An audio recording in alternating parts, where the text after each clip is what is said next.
নমস্কার বন্ধুরা, চলে এসেছি শুভবিবাহ সিরিয়ালের আজকের আরও একটি পর্ব নিয়ে। আজকের পর্বটিতে আমরা দেখতে পাবো সুধাময়ী এবং তেজের মধ্যেখানে যে দূরত্ব বাড়ছে পরপর, সেই দূরত্বকে কিছুটা কমানোর চেষ্টা করছে সুধাময়ী এবং সে চায় যে তার স্বামীকে নির্দোষভাবে ফিরিয়ে আনতে। ভীমনের আনা এই তেজের প্রতি অভিযোগ, সেই অভিযোগকে মিথ্যে প্রমাণ করতে। আর ওই যে ফিরকুটের যে পরিচয়, ফিরকুট কার সন্তান, কাদের সন্তান, এই সব কিছু পরিচয় আনতে চাইছে ক্ষুধা, এবং তার জন্য তার কাছে একটা সহজ উপায় হলো ডিএনএ টেস্ট। এবং শুধুমাত্র ডিএনএ টেস্টের মাধ্যমেই জানা যাবে তেজ ফিরকুটের বাবা কিনা এবং ভীমন সত্যিই মা কিনা। এই জন্য স্যাম্পেল জোগাড় করতে গেলে ভীমন তো কোনোভাবে চুলটা পেয়ে যায় ক্ষুধা, কারণ ভীমনের চুল ধরে টানতেই তার হাতে চুল চলে আসে এবং সেইটাকেই সে ডিএনএ টেস্টের জন্য বের করে। আর এইদিকে ফেজের কাছে গেলে কোনো মতেই ফেজে তার ডিএনএ টেস্ট করতে দিতে রাজি নয়। ক্ষুধা অনেকবার অনেক রকমভাবে বোঝানোর চেষ্টা করে, কিন্তু কোনো কথাই শুনতে চায় না ফেজ। শেষে ক্ষুধা চেষ্টা করে তার বিছানা থেকে, তার মাথায় চিরুনি থেকে, তার টাওয়েল থেকে ইত্যাদি থেকে বের করতে একটা চুল, যেটা ডিএনএ টেস্টের জন্য পাঠাবে। অনেক চেষ্টার পর ক্ষুধা সেই কাজটি করতে সফল হয়। ফেজের চুলের স্যাম্পেল জোগাড় করে। এইবার সেটাকে দেখতে পেয়ে যায় ফেজ, তাই কোনো মতে টানা হিচড়া করে ক্ষুধার কাছ থেকে সেটা নিয়ে নেওয়ার চেষ্টা করে, কারণ ফেজ চায় না যে এটা কোনোভাবেই প্রমাণিত হোক যে ফিরকুট তার সন্তান নয় বা কার সন্তান ফিরকুট সেটা জানা। এই পারমিতাকে কথা দিয়েছে ফেজ কোনোভাবেই সেটা জন্ম পরিচয় জানতে দেবে না। আর এইখানে আটকে পড়ে গেছে তেজ।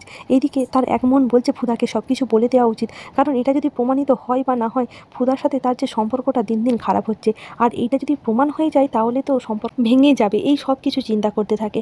এইদিকে নিচে যায় ভীমন এবং সেখান থেকে ফিরকুটকে পড়াতে বসায়। ফিরকুটের এত বদমাইশি বুদ্ধি, সে যে কোনোভাবে না যে কোনোভাবে ভীমনকেই ঘোল খাইয়ে দেয়। তাকে নামটা জিজ্ঞাসা করে, ফোনকে আবিষ্কার করেছে সেই নাম জিজ্ঞাসা করে, ইত্যাদি ইত্যাদি আরও এমন প্রশ্ন করতে থাকে। ভীমন তো ফোনে গুগল দেখে উত্তর দিতে যায় এবং সেখানেও ধরে ফেলে ফিরকুট। এবং ফিরকুটের জ্বালায় অতিষ্ঠ হয়ে ভীমন ভাবতে থাকে যে বেশ তো এলাম, কিন্তু এইবার এই ফিরকুটেই আমাকে জব্দ করে ছাড়বে, কি করতে যে এখানে এইসব করতে এলাম ইত্যাদি যেটা ভাবতে থাকে। তখনই আসে সেই দিকে ফরিদা এবং ফোৎসনা। তারা ভীমনের কাছে জানতে চায় যে এই তো ফোৎসনা নতুন মা হচ্ছে, তাই তার কোনো কিছু সম্বন্ধে অভিজ্ঞতা নেই। একটা কথা তাকে জিজ্ঞাসা করবে যে কত মাসে বাচ্চা প্রথম কিক মারে, অর্থাৎ মায়ের পেটে যে লাথি মারে সেটা কখন থেকে। এইবার ভীমন এমন করতে থাকে যেন সে সত্যিই মা হয়েছে, তাই উত্তর দেয় 3 মাসে। কিন্তু এখানে ফোৎসনা এবং তারা গুগল দেখে জানতে পারে যে বাচ্চা প্রথম 6 মাসে প্রথম কিক করে। ভীমন যে মিথ্যে কথা বলছে, চিরকুট যে কোনোভাবেই ভীমনের ছেলে নয়, সেটা আর বুঝতে থাকে না ফোৎসনা আর তরিতার। এইবার সেখান থেকে ভীমন যা হোক করে পরিমরি করে যে তার মাকে জানাতে হবে সব কিছু, এই যে টেস্ট করবে এবং ডিএনএ টেস্টের রিপোর্ট বেরোলে কী হবে সেটা মাকে ম্যানেজ করতে হবে, এইসব অজুহাত মনে মনে রেখে তাই সেখান থেকে চলে যায়।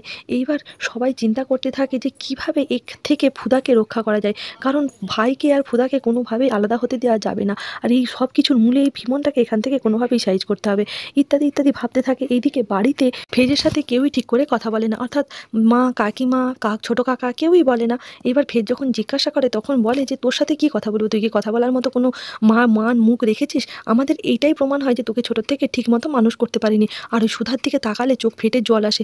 ওই মেয়েটা এখন পর্যন্ত তোকে প্রোটেক্ট করে যাচ্ছে, তোকে নির্দোষ প্রমাণ করার চেষ্টা করছে, আর তুই কী করছিস? মুখ বুজে সব কিছু সহ্য করছিস। তোর কিসের এত লুকোচুরি? এই সব কিছু মা, কাকিমা এবং কাকাই বলতে থাকে। কাকাই বলে যে মোটামুটি কিছু একটা ব্যাপার ভিতরে আছে, আমি এতটাও ভেঙে পড়ছি না ফেজের ওপর, আর এতটা ক্রুদ্ধ হচ্ছি না, তবে চেষ্টা করব যে ফেজকে বলতে যে তুই সব কিছু তাড়াতাড়ি খুব শিগগিরের মধ্যে সবার সামনে নিয়ে আয়। এইদিকে ক্ষুধাময়ী যায় কোনো একটি ল্যাবে, সেখানে পুরবীর তত্ত্বাবধানে ডিএনএ টেস্টের রিপোর্ট করাতে। প্রথমেই ডাক্তার ক্ষুধাময়ীর সাথে পরিচয় করে এবং বলে তিনি অনেক হেল্পফুল মহিলা, পুরবীর অনেক উপকার করেছেন, আর পুরবী তাকে নাম্বারটা জোগাড় করে দিয়েছে।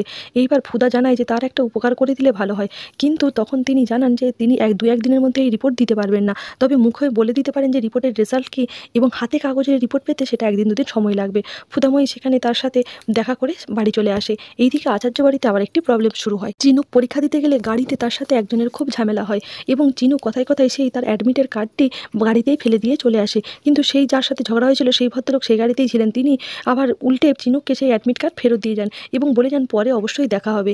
এইবার চিনুক যখন পরীক্ষা দিয়ে বাড়ি ফেরে তখন দেখে সেই ভদ্রলোক বাড়িতে। এইবার তো চিনুক খুব রেগে যায়, ভাবতে থাকে তাকে ফলো করে এসেছে, কিন্তু তারপর সে জানতে পারে সে তার দেখাশোনার জন্য এসেছে। চিনুকের মাথায় তো আকাশ ভেঙে পড়ে। আর এইভাবেই শেষ হয় শুভবিবাহ সিরিয়ালের আজকের পর্বটি।